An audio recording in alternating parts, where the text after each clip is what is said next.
y luego ayudé a crear la de Monterrey, con 5 amigos aquí en Monterrey. Comunidad nació con 500,000 pesos. El año pasado manejó 347 millones de pesos en donativos, donde estaba en un paradigma de o hago esto, lo hago lo otro. Posiblemente cuando presenté mi renuncia a la Lotería Nacional, porque me estaban pidiendo una cosa con la que yo no estaba de acuerdo, y acababa de regresar de Estados Unidos sin un empleo, nada más que ese. Tenía un montón de deudas de la maestría, y que fui a hablar con la directora y le dije, yo no puedo hacer lo que usted me está pidiendo. 2 años, yo iba con una experiencia de 2 años y como agrónomo a encargarme de las cabras, los patos, los conejos que había, etc. Y me vine quedando 15 años. De golpe y porrazo, me hice responsable de 60 niños que tenía que darles de comer. Y de dónde iba a sacar el dinero no lo sé. Pero la Escuela de Negocios de Harvard viniera a hacer un estudio del Hipodrac y se hiciera un caso de un niño que sabía que su mamá era una prostituta y se lo llevaba a prostituirse ella y entonces le daba alcohol para que se quedara dormido mientras ella se prostituía porque lo necesitaba hacer, y que ese día en Navidad él daba gracias porque tenía mamá, y yo me salí llorando y dije, a la madre. Cuando tuve cáncer a los 40 y tantos años, también darme cuenta y ponerte en una situación de para qué es en lugar del por qué. Estamos ayudando a crear fundaciones en Perú, Argentina, Chile, Brasil, Colombia y España. Y ese fue el consejo que les di a mis hijos antes de entrar a la operación del cáncer. Acuérdense, consíguete un coach o una persona que sea mendigo contigo. Curiosamente en México la mayor cantidad de dinero que se da proviene de personas físicas. Yo creo que lo más interesante fue lograr que Alejandro González Iñárritu se convirtiera en el padrino de ese fondo, después de su segundo Oscar. Y lograr, una empresa tiene un bottom line. El bottom line, lo conocemos muy claro, es cuánto dinero ganaste, ¿verdad? Sí. En las organizaciones de la sociedad civil tienes 2 bottom lines. ¿Cuánto te quedó para vivir económicamente? Y tienes que cuidar la sustentabilidad económica, pero también tienes que cuidar el cumplimiento de la misión para la que estás hecha. Cuando a los 14 años me fui a vivir fuera de mi casa con una familia mormona que me invitó a vivir con ellos, o que me aceptó vivir con ellos. Hola y bienvenido en Otro Nivel. Yo soy Chago Elizondo, emprendedor, atleta de aventura y anfitrión de este podcast. Hay personas chingonas que la están rompiendo y son referentes en lo que hacen. En este podcast te voy a compartir las historias de cómo llegaron a estar en otro nivel y lo que han aprendido en el camino, con consejos prácticos que tú también puedes aplicar. Bienvenido. Bienvenido, Agustín. El día de hoy tenemos un invitado muy especial. Él ha generado muchísimo impacto en nuestra comunidad. Y además resulta ser que es papá de un gran amigo mío. Él es Agustín Landa. Y para los que no te conocen, les voy a dar una breve introducción de quién eres, Agustín. A lo largo de sus más de 30 años en el sector filantrópico, Agustín ha diseñado e implementado estrategias para ayudar a organizaciones de la sociedad civil a cumplir sus iniciativas. Agustín logró comprometer más de 780 millones de pesos junto con el equipo que lideraba en la última campaña de procuración de fondos de la Universidad de Monterrey. En la actualidad es presidente de Comunalia, Alianza de Fundaciones Comunitarias de México, asesor senior de la Red Latinoamericana de Inversión Social y Filantrópica Estratégica Latimpacto y de YCO, Centro de Fortalecimiento de las OSC en Nuevo León. Fue miembro fundador y primer presidente de la Fundación Comunidad en Monterrey, al igual que miembro fundador y primer presidente de la Fundación Comunitaria de Puebla. Fue el primer representante del grupo de fundaciones comunitarias en el Consejo del Centro Mexicano para la Filantropía y es consejero consultor en la red Sumarse, consejo de la CCINLAC, consejero en Niños en Acción, presidente de la Comisión de Desarrollo Social dentro del Consejo Cívico de Instituciones de Nuevo León, secretario del Consejo de Vía Educación AC, fue secretario del Consejo Internacional de The Partners of the Americas, ha impartido pláticas en Estados Unidos, Canadá, Berlín, Tailandia, Sudáfrica, Brasil, Argentina y México sobre procuración de fondos, fundaciones comunitarias, creación y desarrollo de consejos de organizaciones de la sociedad civil. Agustín, antes de fundar Lanza, su actual negocio, sirvió como vicerrector de desarrollo en la Universidad de Monterrey del 2011 al 2020. Asimismo, fue vicerrector de Vinculación y Desarrollo en la Universidad Popular Autónoma del Estado de Puebla y tiempo antes sirvió como director de evaluación de recursos para la asistencia pública en la Lotería Nacional. Su trayectoria profesional dio inicio en el Instituto Poblano de Readaptación AC y Poderac, organización en la que fue director ejecutivo y es miembro del consejo. En menos de un año llevó a esta entidad a pasar del déficit a la sostenibilidad y a ser un caso de estudio publicado por la Escuela de Negocios de Harvard en 1998. Recibió el Premio Ciudadano Distinguido de la Comunidad por el presidente municipal de Puebla en 1998. En 2002 recibió la Order of the Long Leaf Pine, máximo reconocimiento otorgado a un civil por el gobernador de Carolina del Norte. En el 2015 fue reconocido como Líder Social 2015 por Fundación Compartir y el año pasado, en 2020, Comunidad recibió el premio Eugenio Garzazada por FEMSA y el Tecnológico de Monterrey. Agustín, pues yo creo que tu currículum habla más de lo que yo pueda hablar de ti y del gran impacto que has tenido. Bienvenido Gracias, aquí en Otro Nivel. Gracias, Teniendo un currículum tan amplio como el tuyo y en temas de asociaciones civiles, principalmente el tema que me gustaría platicar contigo es cómo crear impacto en la comunidad y por qué eso es importante. Acabo de hacer una gran y explícita introducción, pero me gustaría preguntarte a ti, en tus propias palabras, ¿quién es Agustín y cómo te defines tú? Bueno, con mucho gusto platicamos del tema del impacto ahora. Creo que es un momento primordial, súper interesante en el momento en el que estamos en todo el mundo. Y especialmente para los jóvenes es súper valioso. Ahorita entramos en ese tema. ¿Cómo me defino yo? Un cuate soñador que doy mi confianza de entrada en que la comunidad puede ser mejor, en que podemos emprender de donde estemos, dentro de una empresa, dentro de una organización, dentro de mi propio negocio, que el emprendedor no tiene que ver con el hacer una empresa personal. Puedes intraemprender, pero el punto es siempre crear innovación y buscar cosas. Entonces me considero una persona creativa, emprendedora, que tengo muy clara mi misión en la vida. Mi misión en la vida es servir. Lo descubrí, luego tuve un problema de enfermedad en un tiempo y eso lo reactivó aún más, lo reafirmó, me dio permiso de tomar más riesgo en el servicio y apostarle a más cosas, y que las cosas además también no las puede hacer uno solo, entonces siempre hay que buscar aliados, personas, y por eso creo que mi postura siempre es primero confío, antes que retirar la confianza. Por cierto, quiero decir que la confianza nunca se gana, la confianza se otorga. Es una cuestión del que da la confianza, la puede dar, a pesar de que el otro no sea, digamos, digno de la confianza. Entonces es un tema que creo que es para profundizarse ese tema, porque nos quita de muchos traumas, nos podría quitar de muchos traumas. Pero bueno, entonces sí me defino, papá de 2 hijos, hijo de padres y abuelos excepcionales. Excelente. Esperanza en la vida. Perfecto. Pues bueno, Agustín, me gustaría preguntarte cuál fue y cómo llegaste a tu primera experiencia filantrópica o con asociaciones civiles. Bueno, eso lo sucedió desde chamaco. Lo vi en mi familia, lo vi en mis abuelos, lo vi en mis tíos, que estaban involucrados de una u de otra manera en el bien de la comunidad. Y las actividades filantrópicas, diría, vamos a definir filantropía primero. ¿Qué es filantropía? El amor por el humano.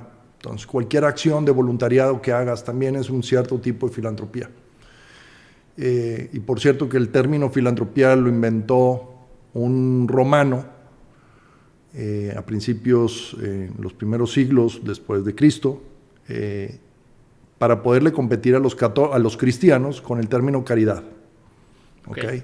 Porque no lo tenían los romanos como ese término, y entonces creó filantropía, el amor al prójimo o al otro, al humano, como la palabra. Entonces, yo creo que filantropía es todo aquello que pueda servir al otro, ¿sí? Se relaciona mucho con el tema económico y hacer filantropía, es decir, dar donativos y tiene su razón, pero yo diría que filantropía. ¿Dónde lo aprendí? Lo aprendí en mi casa. lo probé desde el servicio social que teníamos que hacer en la carrera, o desde antes inclusive, porque veía que me gustaba ayudar y que era un tema. Entonces lo probé desde ahí. Mi primer experiencia formal fue cuando estaba en la carrera, ¿no? Tenía 18, 20 años, que nos fuimos de voluntarios, hice un grupo de amigos de voluntarios, y nos fuimos a trabajar a una casa de niños en Puebla, el Hipoderac, la casa de niños en Puebla, donde luego trabajé ahí 15 años. Y descubrí una cosa impresionante, que me acuerdo perfectamente, que era, caray, parece ser que toqué el cielo. Y digo esto porque éramos 6 amigos que estábamos en ese momento en esa institución con los niños trabajando.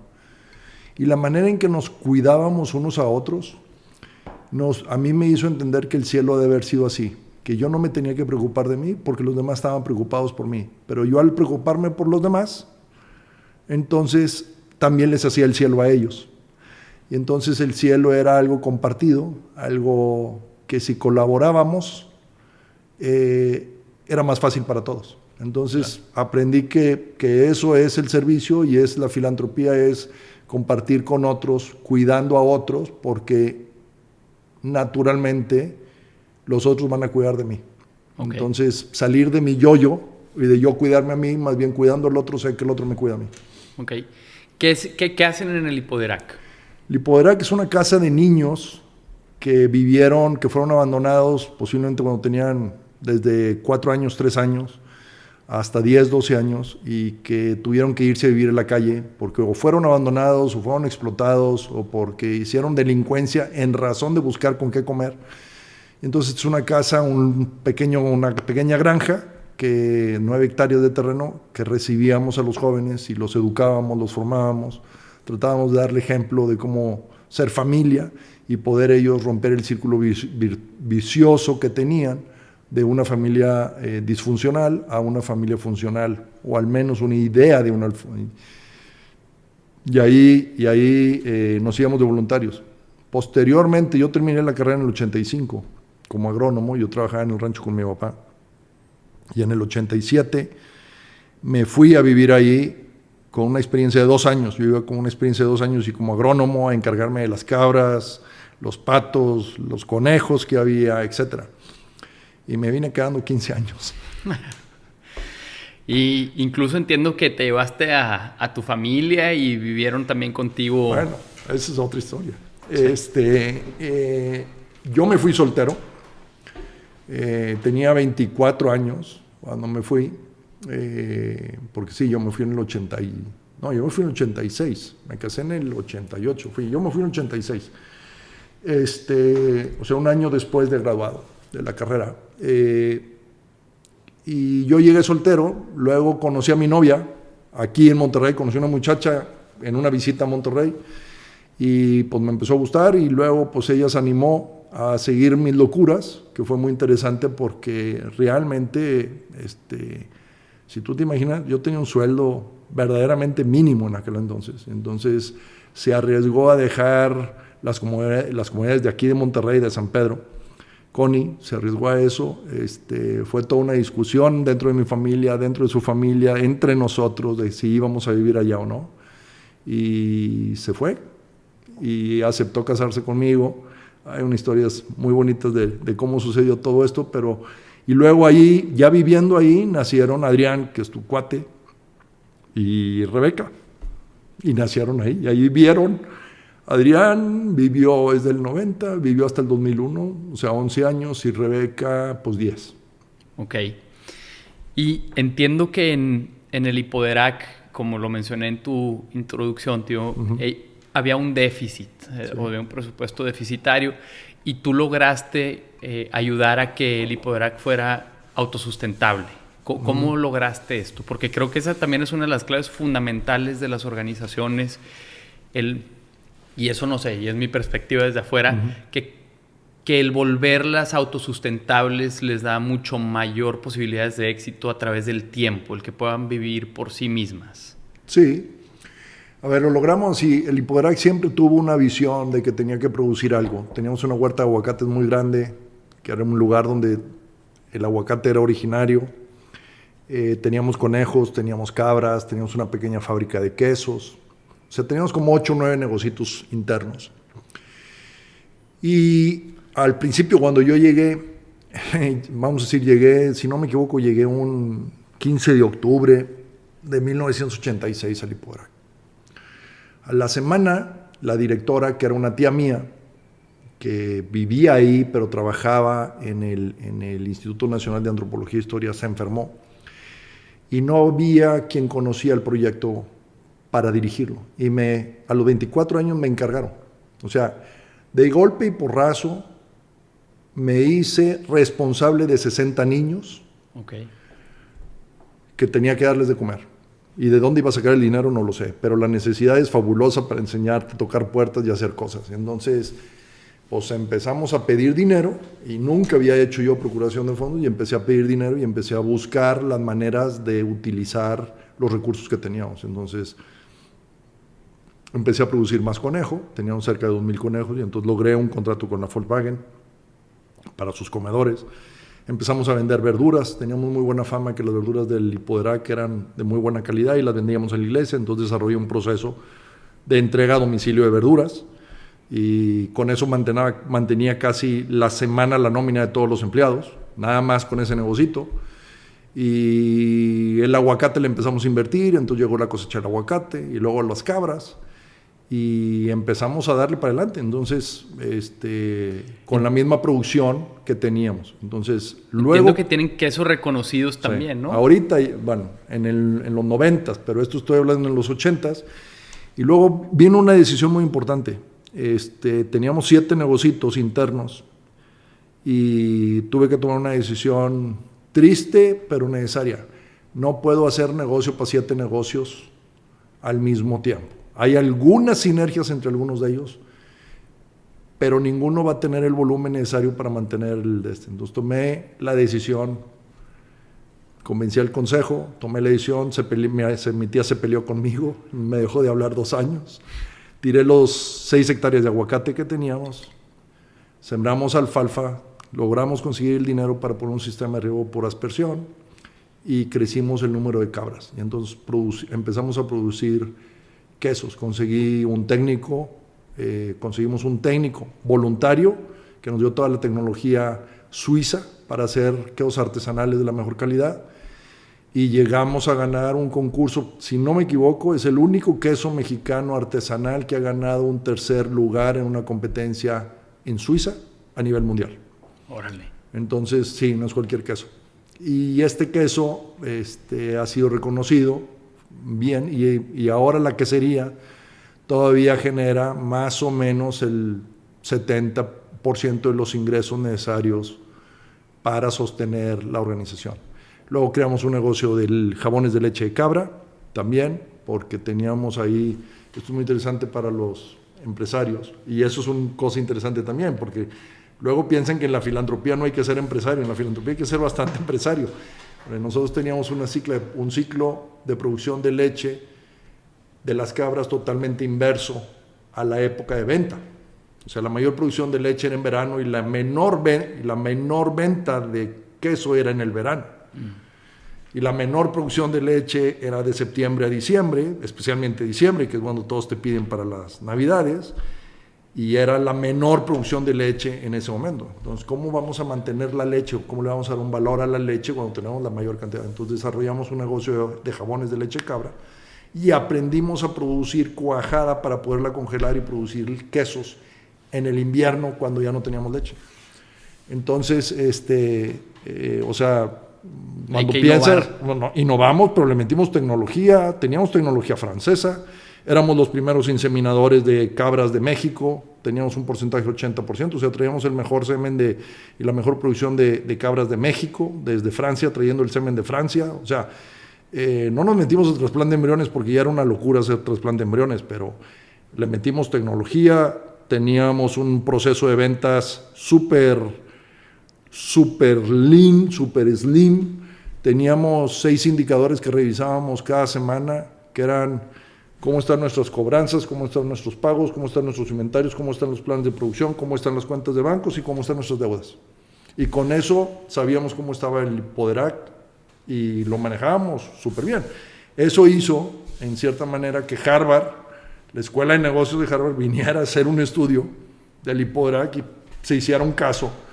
Y el otro día alguien me mandó una foto y me dice, mira dónde estás. Y le digo, pues ¿dónde estoy? En el IESE de España, hablando del Lipodrac, de un proyecto que dejé hace 20 años. ¡Wow! Eso se me llamó la atención.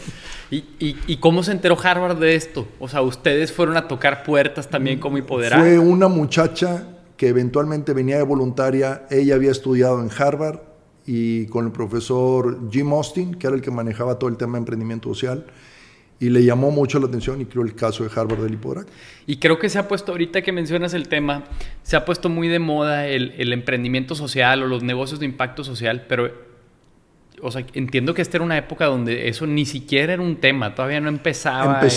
Empezaba, por eso hicieron ese caso, porque era un muy buen ejemplo y era muy raro además que una organización de niños, con el trabajo de los niños, con la organización misma, pudiera generar sus propios recursos. O sea, verdaderamente, pues sí, sigue siendo un caso raro. O sea, que una organización de niños, a través de la enseñanza del trabajo, del esfuerzo de los niños, pueda generar los recursos para mantenerse, ser educativa y al mismo tiempo productiva. Todavía creen muchos que es una locura. Alguien me dijo el otro día, ay, es una fabriquita donde pues ahí hacen quesos y les va muy bien y ya, pero es un producto. Le dije, no entiendes todo lo que existe atrás de enseñanza al joven, a la responsabilidad del trabajo, de cuidar el horario, de poder aprender a pedir trabajo. O sea, teníamos una feria de trabajo, teníamos 3 ferias de trabajo internas, donde los muchachos tenían que pedir trabajo internamente, donde había un escalafón de precio, de salarios, en razón de las responsabilidades y las obligaciones que tenían que checar tarjeta. O sea, les enseñaban mucho más cosas que nada más ir a hacer las cosas. O sea, claro. Y esta parte creo que el Start with Why, o sea, el negocio lo estás creando no por el negocio en sí, sino por el objetivo que tienes de formar a estos jóvenes, a estos niños, ¿no? Que eventualmente pues salen al mundo real. Y esa es mi duda, ¿en qué termina o cómo es esa transición de alguien?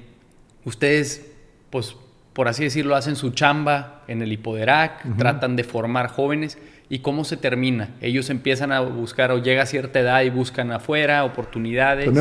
Tienen un proceso, o al menos en mi época teníamos un proceso, no, todavía lo tienen. Tenemos un proceso donde ves la maduración del muchacho. Entonces muchas organizaciones me decían, es que ya cumplió 18, se tiene que ir. Le dije, a ver. Yo me salí de mi casa a los 24, güey. ¿Por qué lo vas a correr a los 18? Porque ya es mayor de edad, legalmente está formado. Digamos, hay pelados que no salen de su casa a los 35 y hay otros que parece que ya salieron de su casa y siguen dependiendo del papá y de la mamá todo el tiempo en sus decisiones. O sea, no es un tema de edad, es un tema de madurez intelectual, emocional, espiritual, social, etcétera, que hay que cuidar. Entonces, eso era algo que medíamos, veíamos, y entonces a algunos muchachos, inclusive aquí en Monterrey vive un muchacho que lo expulsamos del Hipoderac, le dijimos, te vas a ir del Hipoderac a los 16 años. ¿Sí? Y le ayudamos a venirse a Monterrey porque aquí había una posibilidad y se vino. Y vive aquí en Monterrey, es un abogado, le va bien, tiene su despacho, le costó mucho trabajo salir, pero necesitaba salir del Hipoderac, ya no era el espacio correcto para él vivir ahí. Y hay otros que se quedaron hasta los 25 años porque tal vez tenían un retraso mental menor y necesitaban más apoyo. Claro. Entonces, es en razón. Y se hacía un proceso. Y me imagino que son decisiones difíciles, porque como él dice ahorita, pues empujas o expulsas a alguien, porque también hay un costo de oportunidad de alguien que no estás pudiendo meter, o sea, hay una capacidad que seguramente aguanta una organización así. Entonces dices, pues necesitamos también ir adoptando nuevos jóvenes que necesitan también un proceso de formación. Sí, pero nunca lo hicimos porque ya iban mucho tiempo y ya te toca salirte. No, siempre lo hicimos en razón del niño y de ese niño que teníamos en ese momento. El niño que teníamos en ese momento era el importante, el que venía atrás pues no lo conocía y teníamos una capacidad limitada, llegamos a tener 72 jóvenes, de 60 a 72, entonces no era en razón de que ya llevan mucho tiempo a la guácala, no es como en el restaurante, oiga, ya lleva mucho tiempo aquí sentado, ya me está ocupando la mesa. Y bueno, desviando un poquito nuestra conversación, me gustaría preguntarte, ¿tú cómo defines el éxito a nivel personal? Para mí el éxito es que seas feliz.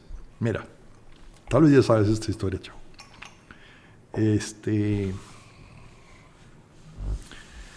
A ver. Bueno, primero eso es lo que creo. O sea, y lo veo como papá. Si tú me dices, ¿qué quieres para tu hijo? Que sea feliz. Es lo mismo que tú vas a decirle a tu hijo o a tu hija cuando los tengas. Entonces, realmente yo creo que el ser feliz es el éxito. Y la felicidad puede tener ciertos componentes. La felicidad, para empezar, nunca está fuera de nosotros, siempre está internamente. Escuchando a un cuate que lo reconozco, que les recomiendo que lo lean, se llama Mathieu Ricard, que tiene un libro que es un monje. La historia de este cuate es muy interesante. Es un científico que estudió biología molecular. Consideraban que si seguía en la ciencia iba a ganar el premio Nobel, porque era parte del Instituto Pasteur en Francia. Era hijo de un filósofo e hijo de una actriz franceses. Un filósofo que es muy conocido, profundo, o sea, es una persona que pensaba profundamente, ¿okay? No era el chit-chat que a veces hacemos nosotros. El señor tomó la decisión de dejar eso y se fue a ser monje al Tíbet, y es uno de los monjes tibetianos. Le han medido sus ondas cerebrales por horas metido en un TAC, por horas.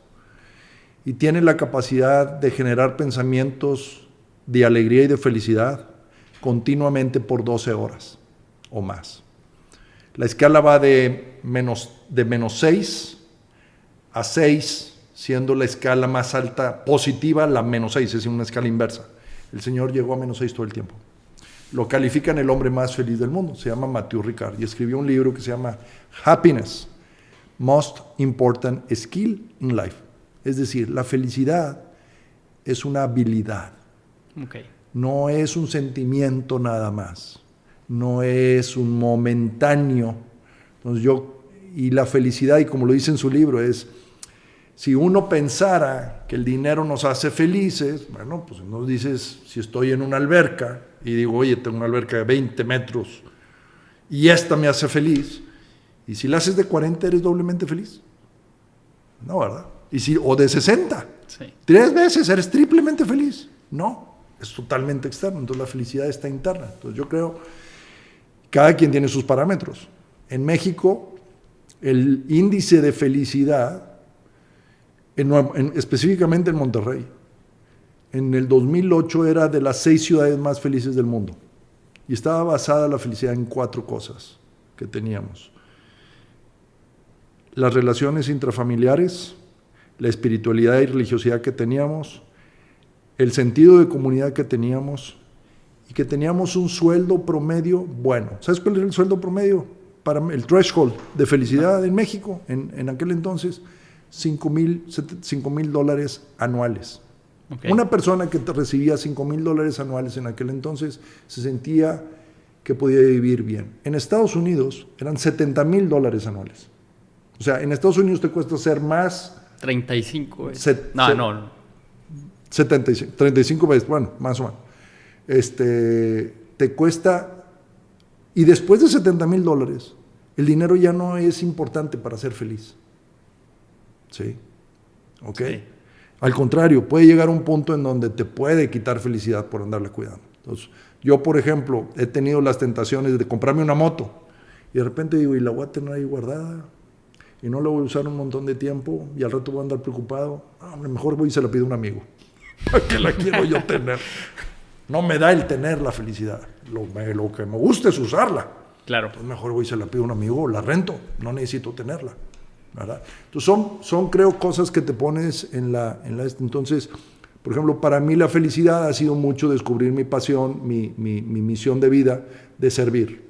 Entonces, es algo que cultivo, es algo que busco, es algo que trato de ejercitar conscientemente y de ponerme en posiciones donde pueda servir. Para mí, en mi caso, Rebeca, mi hija, por ejemplo, ella tiene muy claro que su misión en la vida es ser luz, Entonces ella, muchas de sus preguntas que se hace todo el tiempo es cómo esto da luz a otros, cómo esto me ilumina mi propio camino. Entonces, esa es su visión, su misión. Entonces yo creo que encontrar tu misión y la felicidad es para mí el éxito de la vida.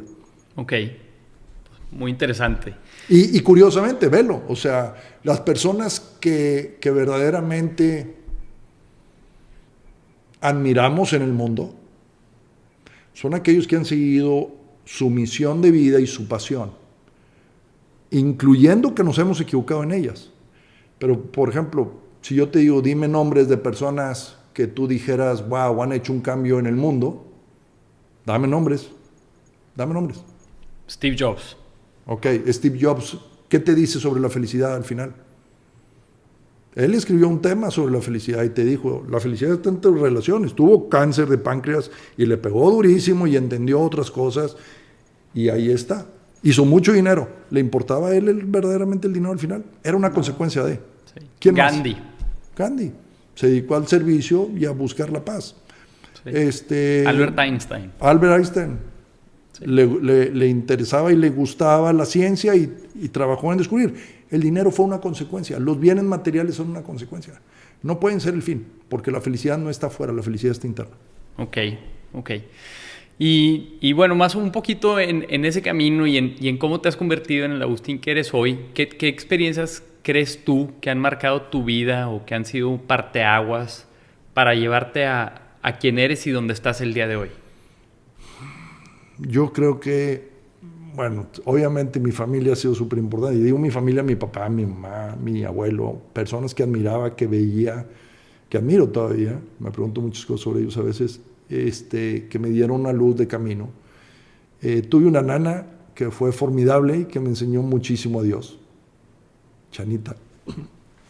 Y mi relación con Dios siempre ha sido súper especial. Entonces, es esa trascendencia que va más allá de lo que yo me puedo entender y explicar. Y es una parte. Momentos excepcionales.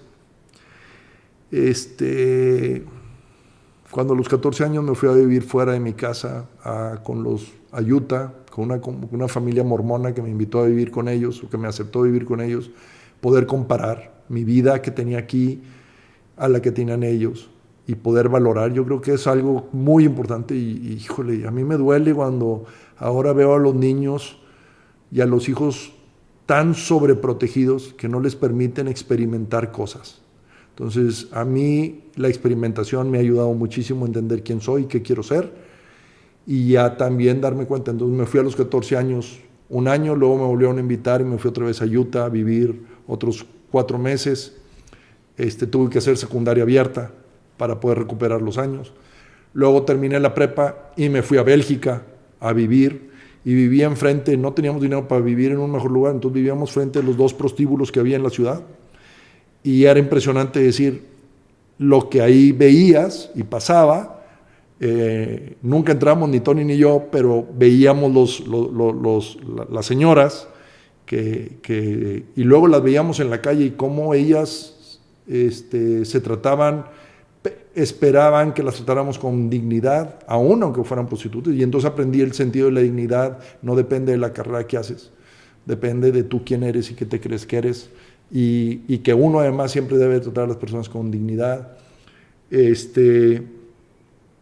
Luego el haber sido voluntario en el Lipodrag y haber vivido ahí, que un niño que sabía, Juan Cárdenas, que sabía que su mamá era una prostituta y se lo llevaba a prostituirse ella, y entonces le daba alcohol para que se quedara dormido mientras ella se prostituía porque lo necesitaba hacer, y que ese día en Navidad él daba gracias porque tenía mamá, y yo me salí llorando y dije, a la madre. Y rollo, ¿qué onda, compadre? Porque pues yo conozco la historia de su mamá y él está dando gracias. Y yo, a veces me ha pasado dar gracias por mis padres y lo que tengo. Y entonces, esas oportunidades de comparación te ponen en perspectiva, ¿no? Te ponen en perspectiva y te permiten. Y luego, cuando tuve cáncer, a los 40 y tantos años, también darme cuenta y decir, mira, hay que cuidar esto, hay que atender esto, y ponerte en una situación de para qué es en lugar del por qué. O sea, creo que esos son momentos, el casarme, el ver a tu hijo nacer, o sea, esa sensación no se me olvida.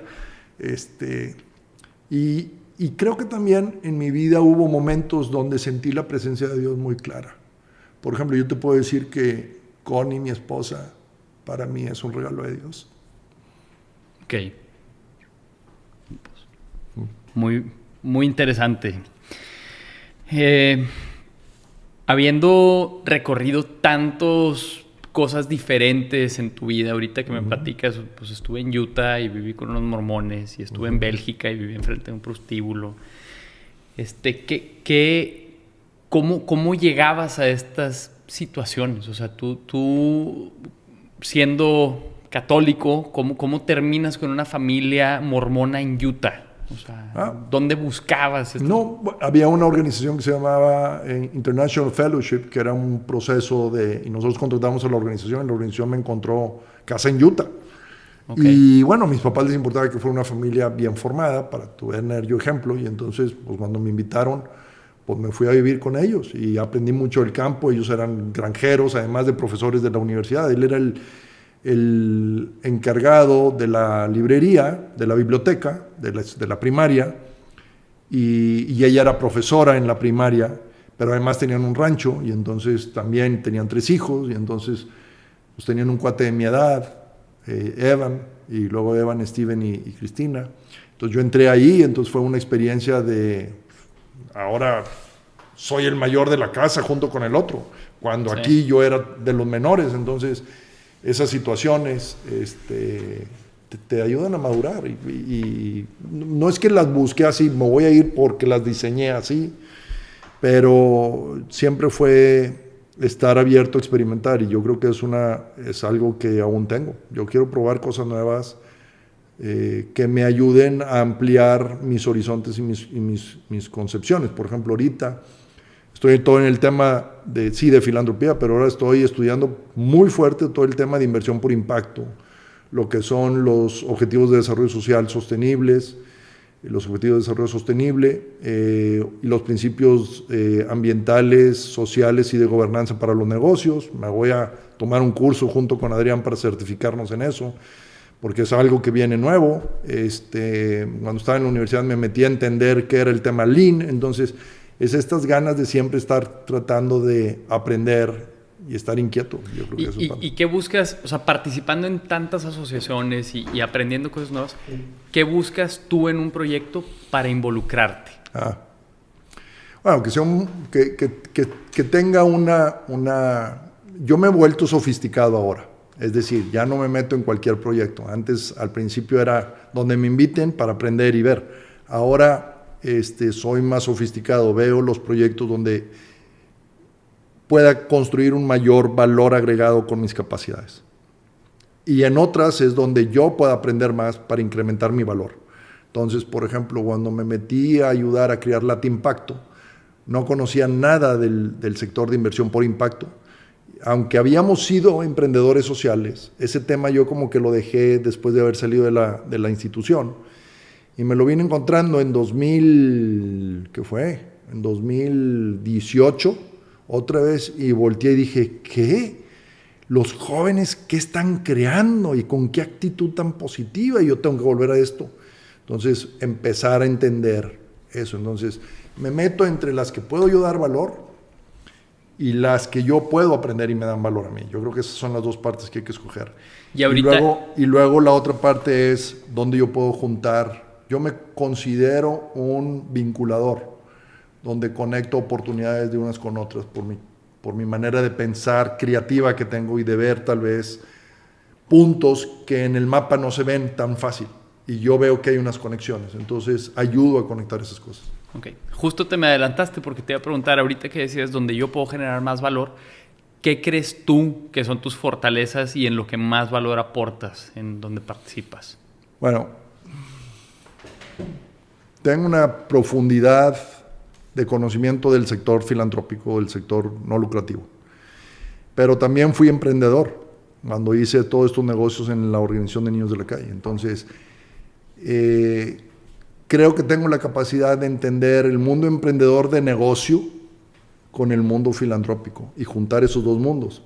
A esos a los que le llamaban los emprendedores sociales. Vives en un filo de la navaja, porque a veces los que estás del lado de las organizaciones de la sociedad civil no te entienden de por qué estás tan preocupado de atraer recursos, y luego del otro lado en el negocio te dicen, no, es que pues tú eres muy bueno y entonces ayudas nada más y entonces no eres verdaderamente emprendedor, que aquí hay que buscar nada más el dinero.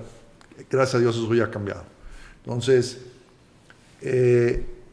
creo que ahí me meto, y luego la otra parte que tengo es, creo que soy una persona que genera muy buenas relaciones humanas, y entonces he llegado a que mucha gente me dé su confianza, y por eso logramos 780 millones de donativos. Claro, la causa de la UDAM es importantísima, pero la relación personal que creas con el donante, con el inversionista social, entonces el crear esa confianza y saber que yo voy a buscar el bien de él, no mi bien, hace que muchas cosas se abran. Entonces esas puertas de confianza están abiertas. Entonces yo diría conocimiento de los dos sectores, capacidad de puntear cosas que a veces se ven distantes y que no existen, entender el ecosistema y saber quiénes son jugadores importantes para ayudarlos a que crezcan, y que en ese crecimiento eventualmente también va a existir para mí un retorno en algún momento, porque las cosas regresan por naturaleza. Entonces eso creo, y creo un muy buen procurador de fondos que sabe manejar las relaciones y cuidar y que hemos creado una cierta metodología que permite que las cosas se den. Ok. Y hablando de esta parte de los recursos en las organizaciones, ¿cómo es el financiamiento? Entiendo el del Lipoderac y me queda claro que se volvió sostenible a través de negocios internos. Uh-huh.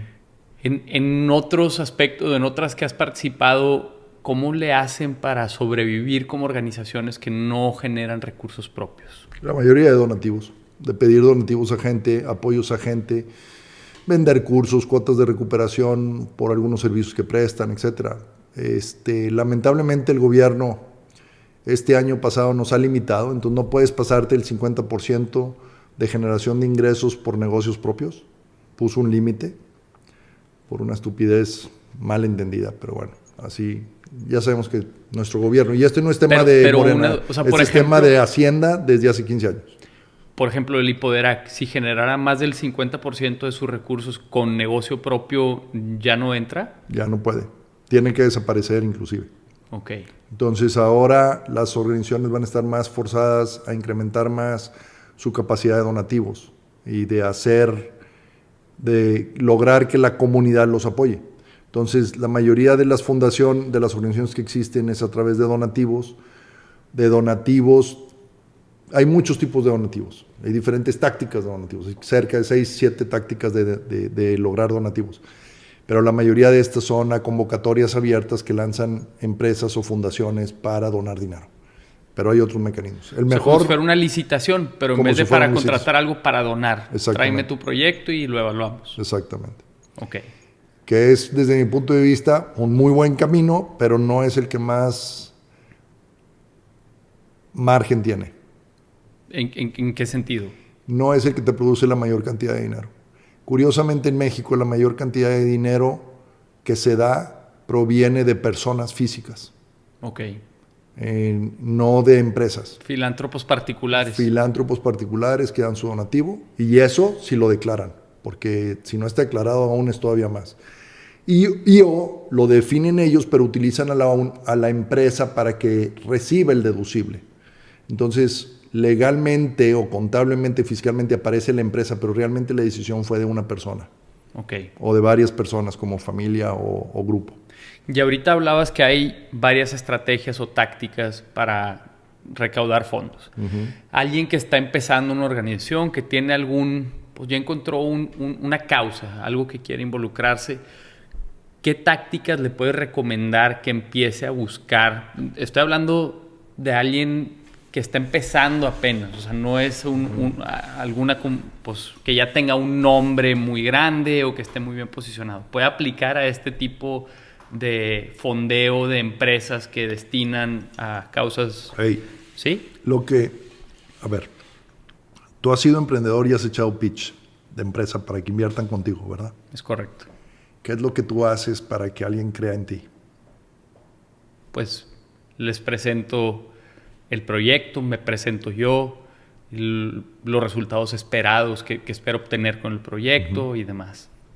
Haces un plan de negocio, presentas, das tu informe, dices quiénes están apoyándote en el tema. Es lo mismo que tienes que hacer para una organización de la sociedad civil. Es lo mismo. Okay. Lo primero que tienes que encontrar es un buen consejo que te acompañe y que crean lo que estás haciendo. Aventársela solo, yo creo que inclusive hasta los mismos emprendedores es difícil. Siempre tienes el consejo del papá, el amigo, el ex del otro, ¿sí? O alguien que te está ayudando, tal vez no dentro del consejo de la empresa per se, pero bien lo sabes que en el tiempo las empresas que subsisten son aquellas que tienen un buen consejo, porque tienen entonces, el director tiene alguien que de verdad le ayuda a ver lo que él no alcanza a ver y le da guía. Entonces, yo diría, lo primero que tiene que hacer una persona que quiere crear una organización de la sociedad civil es crear un buen consejo. Y como lo dice Jim Collins en su libro Empresas que sobresalen, o inclusive Empresas que perduran. Ese es From Good to Great también, ¿verdad? From Good to Great. Y lo que dice el señor es, primero encuentra a quien invitas al camión, al autobús, y luego diles para dónde vas. Entonces el valor está en las personas. Entonces primero encuentra personas que valgan la pena en el consejo y que te ayuden a darte verdadero consejo, no nada más a poner su nombre. Ok. Sí. Entonces ese sería step one, paso uno. Busca un buen consejo. Busca un buen consejo, ten una causa y entiende lo que estás haciendo. El equivalente de encontrar buenos socios en un negocio, ¿no? Exactamente. Y ten algo que de verdad cumpla una necesidad. O sea, si tú abres un restaurante en una plaza es porque ahí hay una necesidad que vas a cubrir a las personas alrededor de esa plaza, ¿verdad? Bueno, aquí vas a crear una institución, hay una necesidad que cubrir en la comunidad. ¿Verdaderamente es algo que se necesita o es nada más tus ganas de hacer cosas? ¿Y eso cómo lo comunicas? O sea, empiezas cold calling, levantas el teléfono y dices, yo conozco haces una lista de personas y dices, déjame buscarlos, creo que les puede interesar esta causa. Lo mismo que haces con un consejo.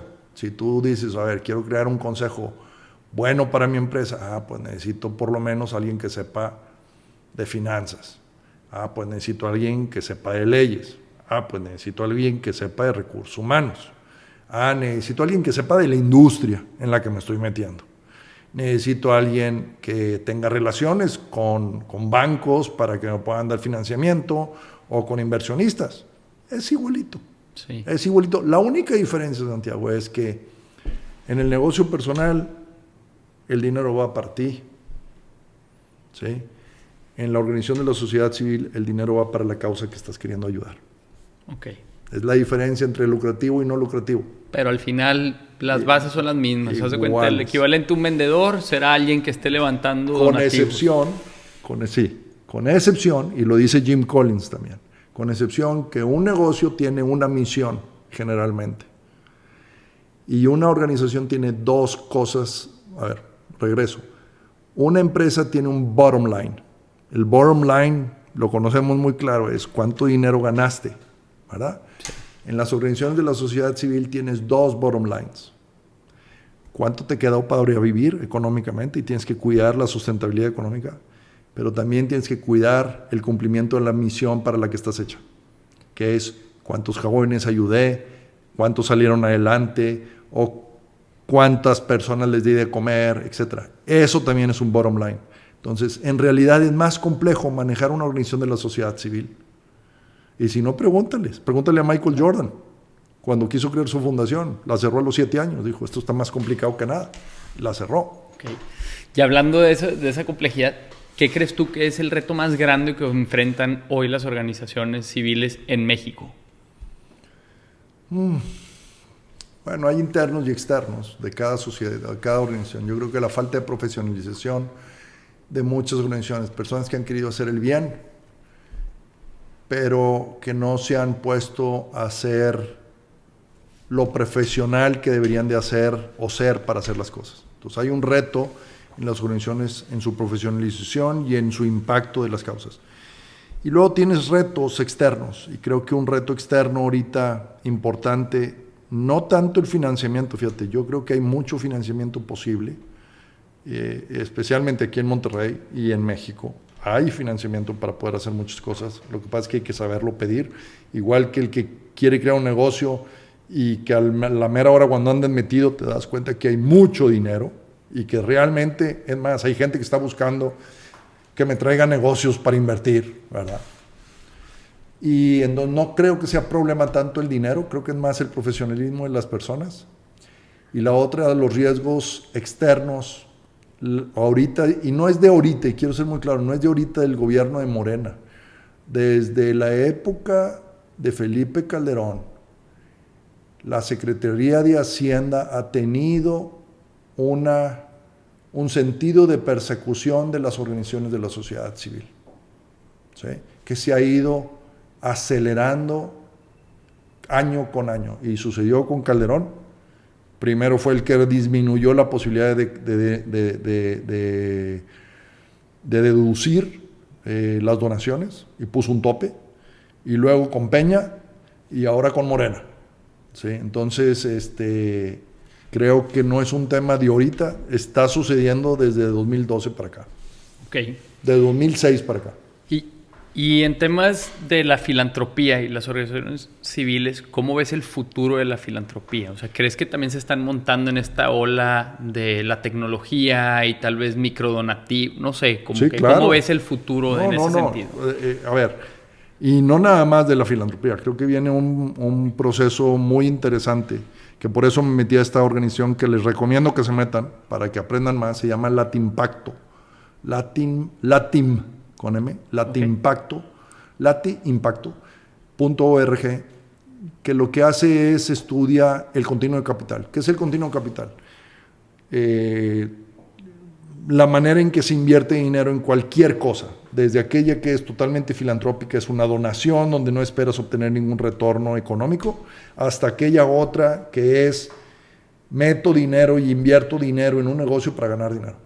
Esos dos mundos están convergiendo al centro. Están convergiendo de una filantropía que dice, yo quiero invertir, pero quiero resultados. Entonces, quiero invertir por impacto. Y hay otra, la económica, la que dice, ok, yo quiero seguir ganando dinero, pero quiero hacer el bien, no quiero dañar. ¿Sí? Entonces, esas dos cosas se están juntando. Cada vez más. Tan es así que BlackRock, no sé si sepas quién es BlackRock.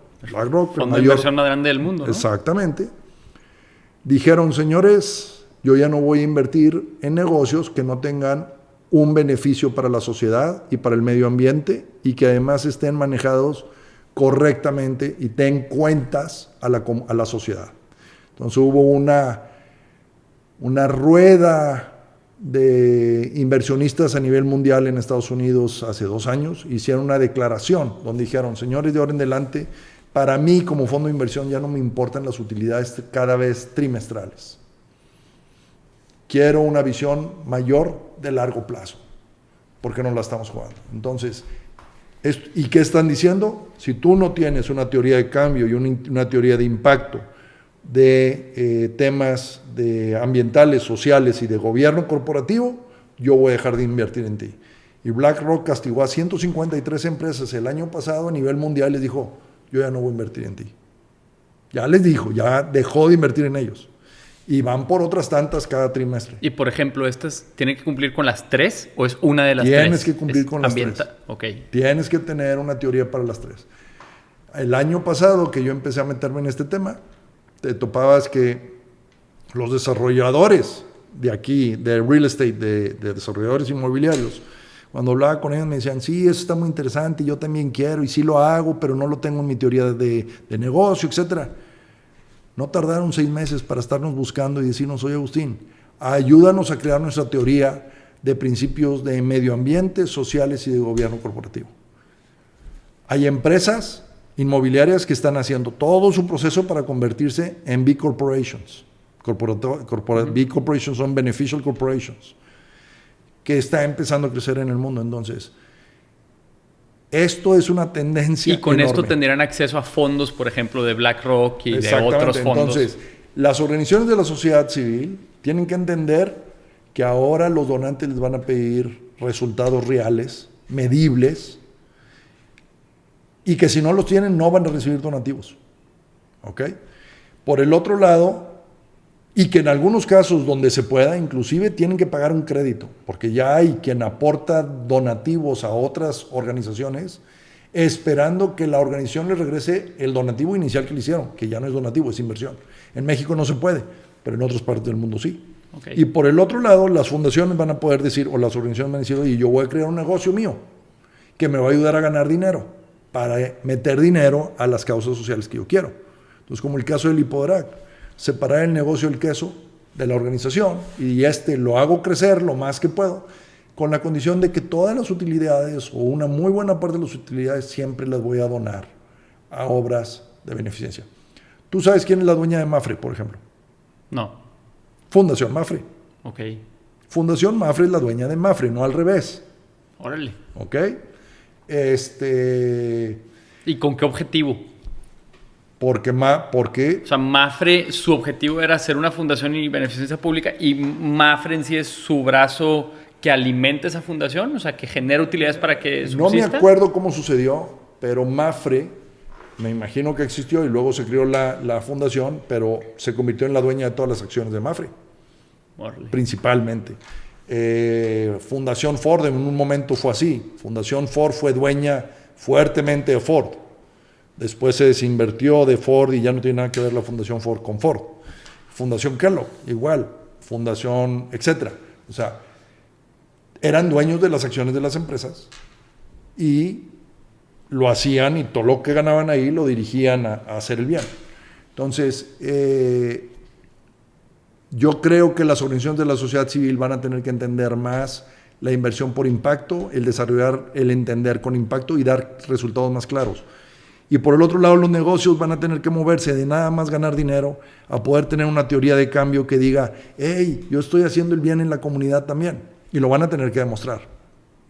Claro. Lo van a tener que medir. Entonces, el mundo va a entrar en un proceso muy interesante de mezclas. Y ya se está dando. O sea, ahí en Latimpacto hay 37 casos que se hicieron de empresas y bancos, bancos, organizaciones, family offices, fundaciones, que demuestran cómo están haciendo su impacto. Entonces tienes casos como el Banco Colonia, Galicia, de Argentina, o el Banco Bancolombia, o Sura, que también tiene, o Instituto Humanice, que es, o etcétera.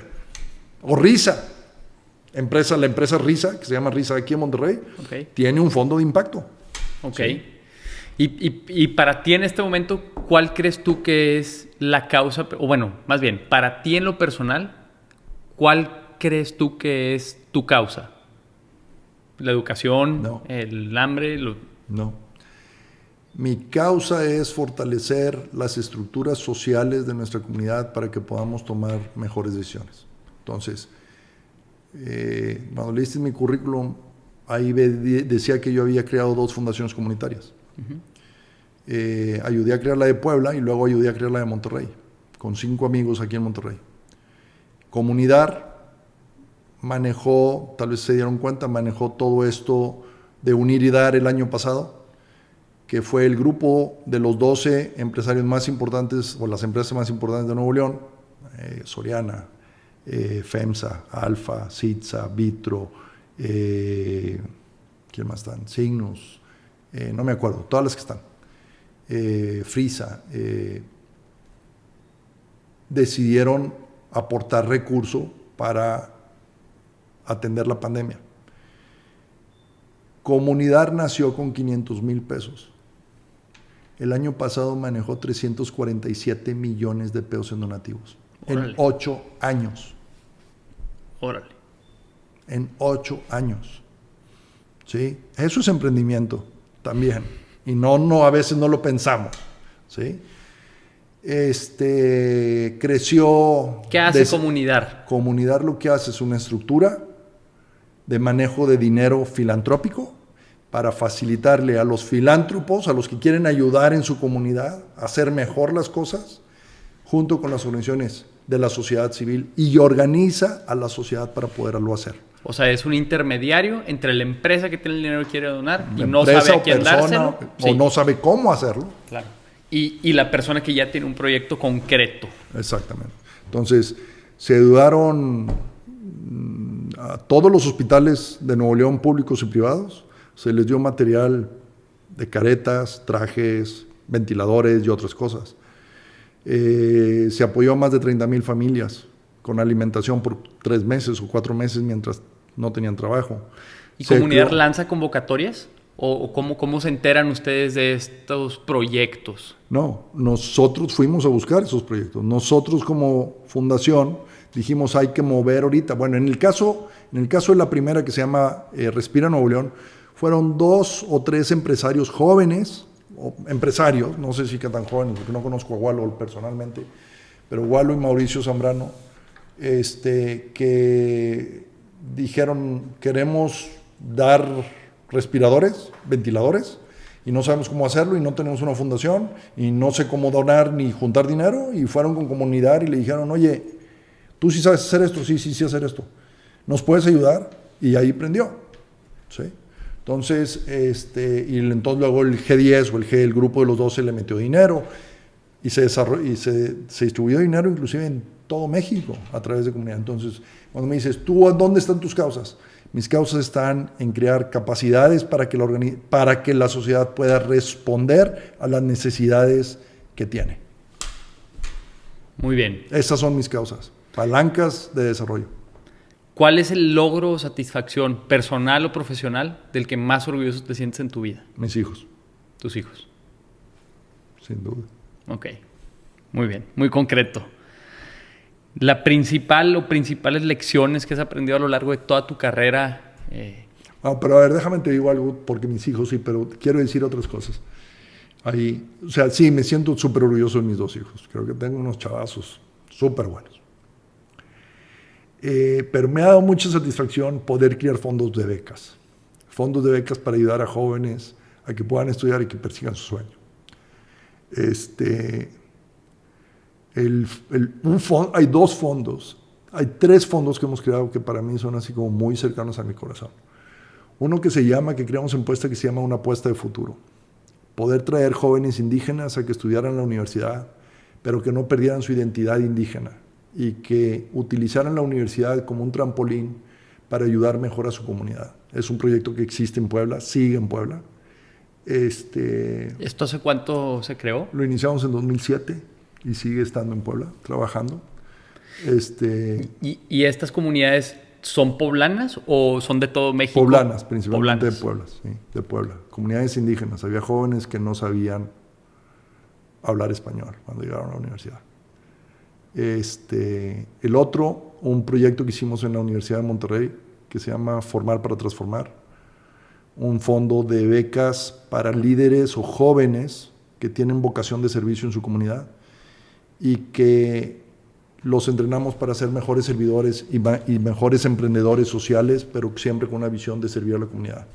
Y tenemos jóvenes excepcionales ahí, jóvenes que a sus 23 años ya manejaban el Instituto de la Juventud de San Pedro. Ni siquiera era de aquí, era de Santa Catarina ella, y ya manejaba el instituto, de súper confianza de Miguel, haciendo un súper buen trabajo, atendiendo a los jóvenes desde una perspectiva de joven. O Juan Emilio, que es el director de coordinador de la Fundación Frisa, con Carmen, pero que también va a ser un político de servicio a la comunidad, verdaderamente de servicio, no mamarrufadas como a veces tenemos. O Ulises, que está en la Secretaría de Salud, ayudando a mejorar la Secretaría de Salud con todos los datos que ahora suceden y tiene una concepción sistémica. Entonces, ahí hay jóvenes excepcionales en esa beca de Formar para Transformar. Y lo que de ahí ha salido a través de estos jóvenes, Eric, que creó un proyecto que se llamaba Drivers of Change en la Universidad de Monterrey y que hizo que 40 jóvenes trabajaran en proyectos sociales durante 4 años y medio, y un súper proyecto. Entonces, esos fondos. Y luego hay otro que tiene una peculiaridad, porque yo trabajé un tiempo también con migrantes, y creamos un fondo que se llama reconocer. Yo creo que lo más interesante fue lograr que Alejandro González Iñárritu se convirtiera en el padrino de ese fondo, después de su segundo Oscar, y lograr encontrar en él la pasión de servir a estos jóvenes y que sigue involucrado con ellos y que ahora se gradúa, ahora en diciembre se va a graduar el primer joven de ese fondo, joven que se había ido de México a los 4 años por sus papás, que no podía estudiar la carrera porque era indocumentado, que se la jugó regresando a México, Kevin, para estudiar en la UDEM gracias a esta beca. Entonces, ese tipo de becas que dan oportunidades a los jóvenes, que les ayudan a romper sus paradigmas o sus limitantes, me fascina. Entonces, esos son, y sigo tratando de estar en contacto con ellos, porque eso me alimenta mucho en esperanza y en ganas de ser. ¿Cuántos jóvenes han pasado por estos 3 fondos de becas? No sé, pero el de... Estamos hablando de 10, 20, no, 50, mucho 100. más. El de Puebla yo creo que anda a andar en los 100. El de aquí de Monterrey, de Formar para Transformar, vamos a andar en los 40, 50. El de Reconocer, de becas Reconocer, ha de andar entre unos 15 posiblemente ya. Okay. No, 10, 12, no creo que más, pero con unas historias de jóvenes que de verdad tienen ganas de salir, que dicen, y otras cosas, ¿no? El haber y ayudado, cómo eso se permea, ¿no? Sí. Porque se permea en una familia, en una comunidad, etcétera. Sí. Y el haber ayudado a crear la preparatoria politécnica de Santa Catarina, la segunda, con don Jesús Acosta Verde, que fue una locura que nos aventamos. Sí. Y bueno, él es desarrollador, ¿no? Él es desarrollador. Las plazas, Sendero. Exactamente. Sí. Oye, bueno, Agustín, ¿cuál ha sido la decisión más difícil que has tenido que tomar? La decisión más difícil que he tenido que tomar. Jole. Pues me he equivocado en algunas decisiones y sí lamento haberme equivocado en algunas de ellas. A veces haber despedido a alguna gente sin haberlo hecho, pero la más difícil, donde estaba en un paradigma de o hago esto, lo hago lo otro. Posiblemente cuando presenté mi renuncia a la Lotería Nacional, porque me estaban pidiendo una cosa con la que yo no estaba de acuerdo, y acababa de regresar de Estados Unidos sin un empleo, nada más que ese, y posiblemente ahí me quedaba sin trabajo, y tendrían que empezar con cero. O sea, tenía un montón de deudas de la maestría, y que puse mi carta, y que fui a hablar con la directora y le dije, yo no puedo hacer lo que usted me está pidiendo. Tal vez fue una de las decisiones más difíciles. La otra, que no la tomé yo, la tomó Connie, fue cuando me dijo, me prometiste que nos íbamos del Lipodrag y ahora nos vamos. Pero no, esa había estado muy trabajada, nada más fue, no nos podemos rajar, ya habíamos tomado la decisión, vamos a seguirla. Entonces, híjole, no había pensado así en decisiones difíciles. Digo, hay momentos en la vida que son fundamentales. Por ejemplo, el año pasado haber renunciado a mi trabajo de vicerrector de la universidad y lanzarme prácticamente en mitad de la pandemia. O sea, yo renuncié el 28 de febrero, cuando todavía lo de la pandemia no estaba claro, y mi último día de trabajo fue el 31 de marzo. Entonces, renuncié antes de algo que no veía que se venía, y a la mera hora me tocó, y me doy cuenta que posiblemente, por ejemplo, el jugármela, el saber que me estaba jugando, a empezar a los 57 años un negocio o algo nuevo, pues decías, no está tan fácil, pero no, siempre fue con el apoyo de Connie, entonces eso me da mucha libertad. Mi señora ha sido importantísimo en esas decisiones. Muy bien. Y ahorita que hablas de que el año pasado emprendiste a tus 57 años con este nuevo proyecto de Lanza, platícame tantito qué es Lanza, bueno, ¿qué están tratando de hacer?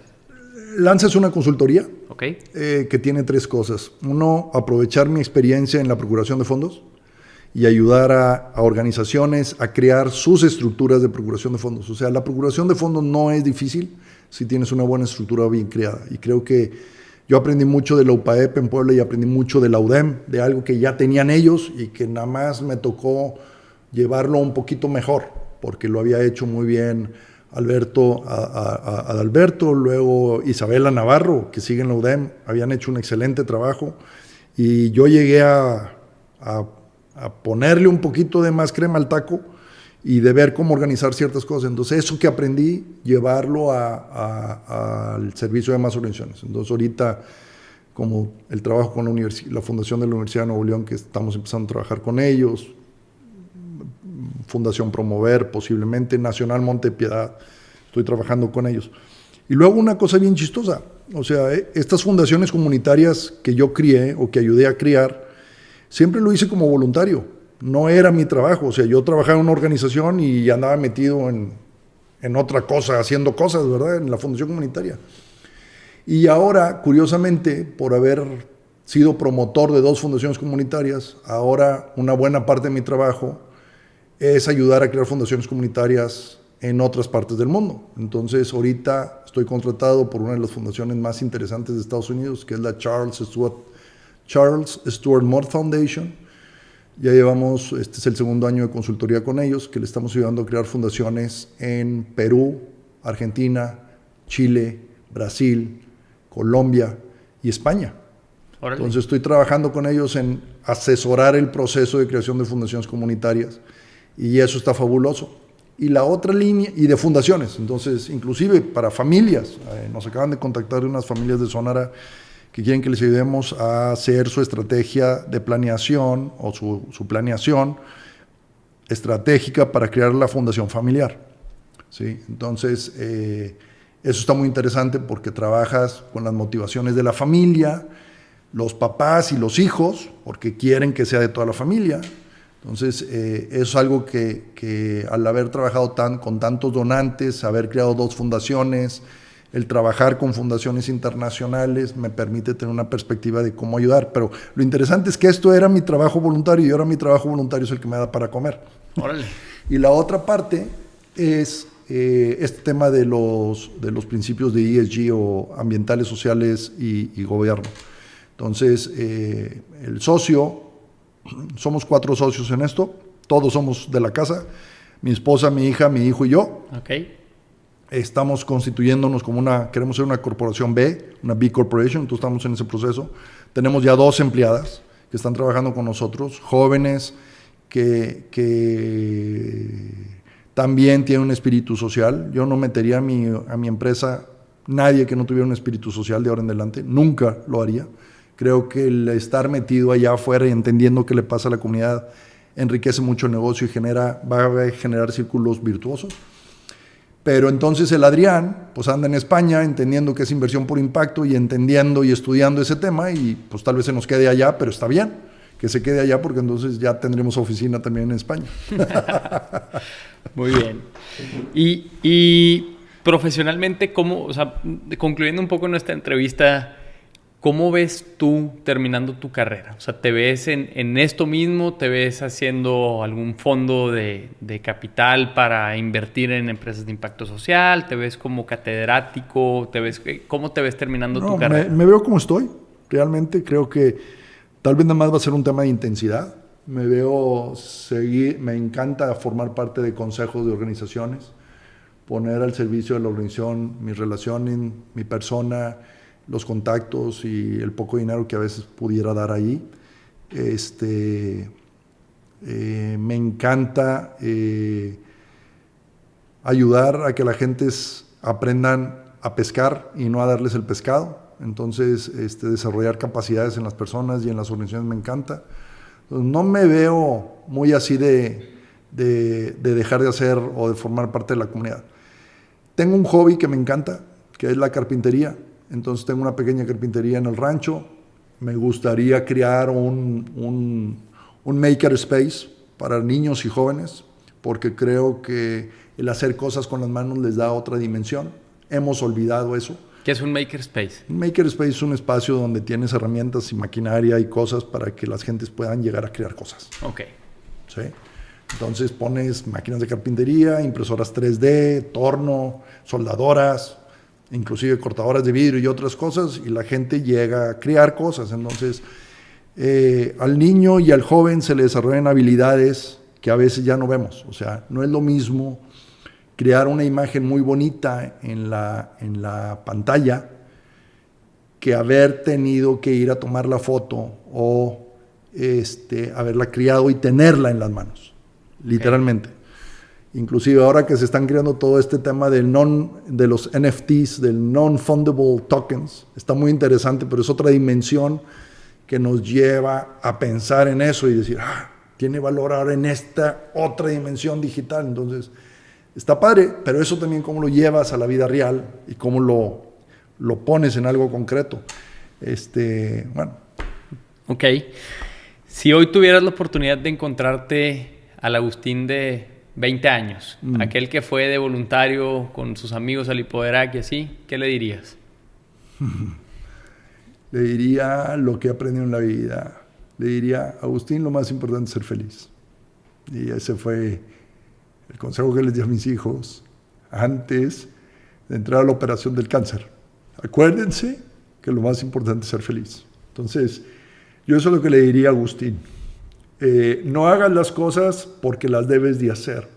O sea, yo aprendí el servicio como algo que debía de hacer, como una obligación, porque si era en mi familia.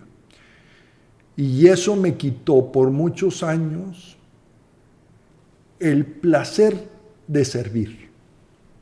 Entonces, haz las cosas porque te gustan y porque las disfrutas, no porque las tienes que hacer.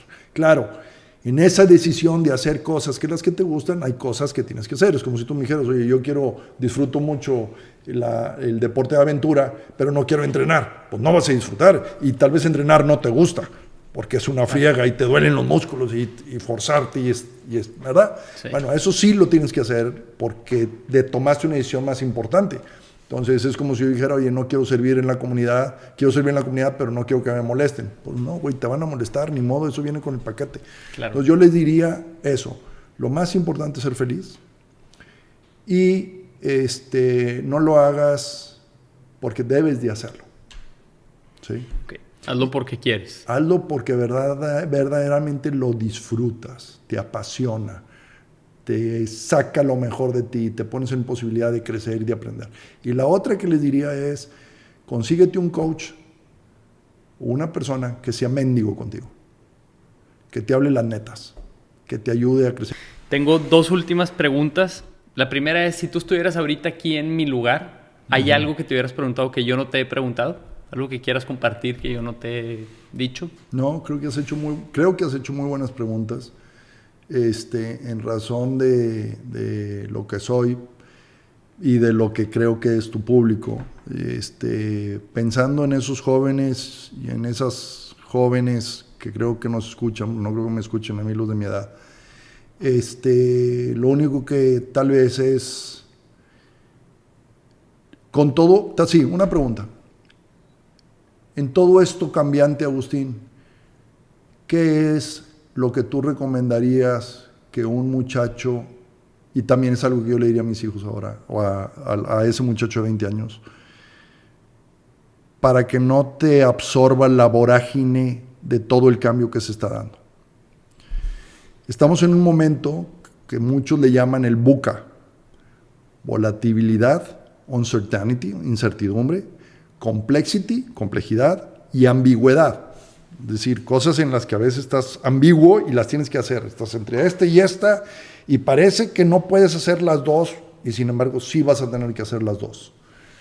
Pero además hay otro componente que se llama hiperconectividad. Entonces, el VUCA con H, yo diría, y yo como persona, ¿cómo voy a vivir en este mundo que está cambiando tanto? ¿Qué me va a dar ancla para saber quién soy? Ok. Déjame entonces decirte algo. Viviendo en este mundo del VUCA, ¿qué te daría ancla y cómo pudieras navegar estos tiempos inciertos? Siempre volteando hacia adentro de ti mismo y teniendo una espiritualidad. Y la espiritualidad no quiere decir una religión. Utiliza la religión que te convenga para vivir tu espiritualidad en lo más profundo que puedas. Pero una espiritualidad. que te permita conectarte con el cosmos y con la creación. Okay. Que te permita entenderte más allá. Mira, me acaba de pasar una experiencia muy dura. Dura en el sentido, se murió mi mamá hace 3 meses, a los 94 años. Y mi mamá nos decía, nos mandó llamar, nos mandó decir, me voy a morir tal día, vengan a despedirse de mí. Mamá, si estoy hablando contigo, no te falla el coco, te paras, caminas, yo ya me voy a morir. Yo ya sé que me voy a morir. Me voy a morir el 19 de enero. Se murió el 18 a las 6 de la tarde. Y mamá nos decía, no se pongan tristes. A ver, mamá, ¿cómo es que no nos ponemos tristes? Yo no me muero, simplemente cambio de dimensión. Y yo la oía y le decía, sí, mamá, por toda la física cuántica, lo que existe, lo que has estudiado, lo que ves, etcétera, sí. Entonces, lo que quiero decir con esto es, ¿cómo puedes vivir una experiencia así de fuerte? De que ella sabía que se iba a morir. Era porque tenía una fe profunda, una espiritualidad profunda. Y sabía que su dimensión humana física se terminaba, pero su espíritu no. Y que iba a existir y que en la energía, en el mundo, en la existencia, seguiría. Entonces, lo que nos va a mantener, desde mi punto de vista, en esa vorágine de cambios es que tengamos una espiritualidad profunda que nos permita entender quiénes somos nosotros. Y eso es lo que yo les diría. Entonces, felicidad, sé quién quieres ser y ten una profunda espiritualidad. Ok.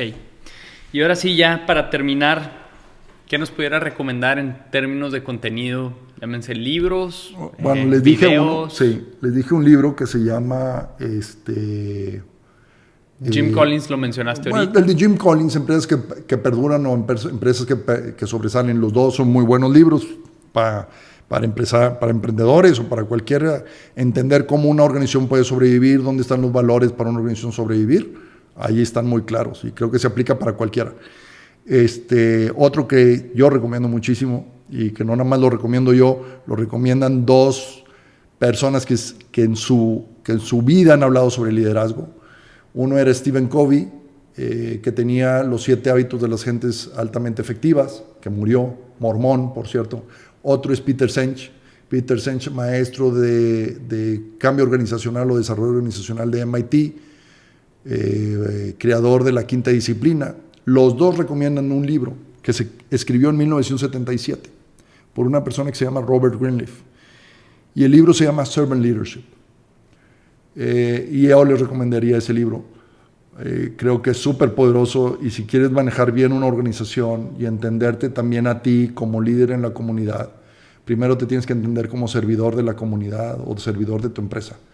Entonces ahí hay mucho que aprender. Otro se llama Happiness, The Most Important Skill in Life, de Matthew Ricard. De Matthew Ricard. Y hay otro que me ha llamado muchísimo la atención, que se llama Ego. Bueno, hay 2 más.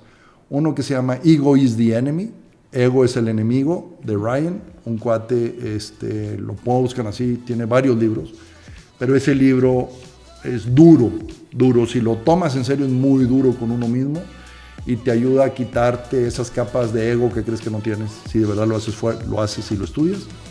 Y el otro sería Conversaciones con Dios, de Neil Donald Walsh, que te habla de una relación con Dios de otra manera también. Ok, pues muchas gracias. Gracias, Agustín, por haberme aceptado la invitación, por haber compartido todo esto con nosotros. Yo creo que es de muchísimo valor todo lo que nos compartiste y estoy seguro que hay gente allá afuera que tiene ideas o proyectos de querer ayudar a su comunidad y seguramente esto será una muy buena guía de cómo poder hacerlo. Con mucho gusto, gracias a ti. Y si puedes, pon mi correo para que claro, alguien que quiera escribirme escriba. Aquí los voy a poner para que te puedan contactar. Si alguien tiene alguna duda, alguna fundación, quisiera acercarse contigo para lo que necesiten. Pues, encantado de la vida. Bueno, gracias, Agustín. Gracias, un gusto tenerte aquí. Felicidades por tu programa. Gracias.